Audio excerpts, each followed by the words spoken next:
Voici les 4 personnes les plus malfaisantes dans la Bible, et personne ne pourrait imaginer que le dernier serait lui. Le premier, Judas Iscario, l'un des 12 apôtres de Jésus. Il a trahi Jésus pour de l'argent, ce qui a conduit Jésus à être capturé par le gouvernement romain et crucifié. Il a trahi le Seigneur Jésus, ce qui en fait l'une des personnes les plus malfaisantes. Finalement, honteux, il se pendit et mourut, son ventre éclaté.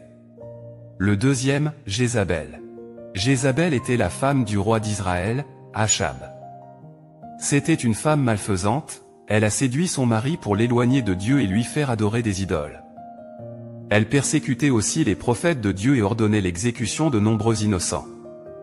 Jézabel est souvent considérée comme la femme la plus malfaisante de la Bible. Finalement, sa fin a répondu à la prophétie du prophète, son sang éclabousse les murs, son corps est piétiné par les chevaux, et sa chair est dévorée par les chiens. Le troisième, le pharaon d'Égypte. À l'époque de Moïse, le pharaon asservissait les Israélites et refusait de les laisser quitter l'Égypte.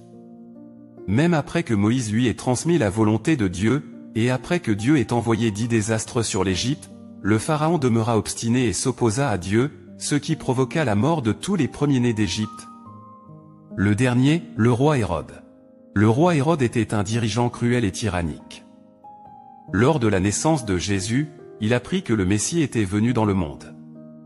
Pour sécuriser son trône, il ordonna le massacre des enfants de moins de 2 ans dans toute la ville, n'hésitant pas à tuer des innocents.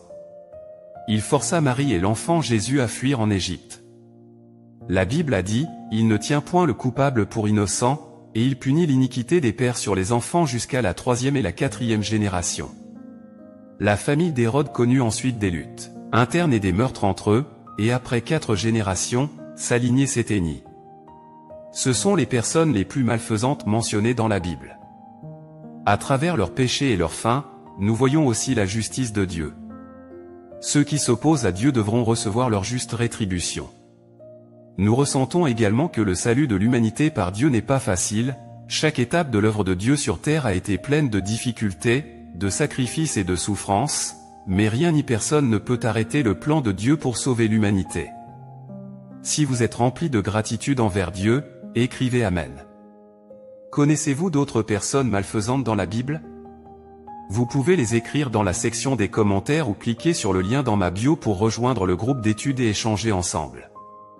Un dernier rappel important, dans le groupe d'études, chaque soir, vous pourrez écouter la parole de Dieu, comprendre davantage les mystères de la Bible et vous préparer au retour de Jésus.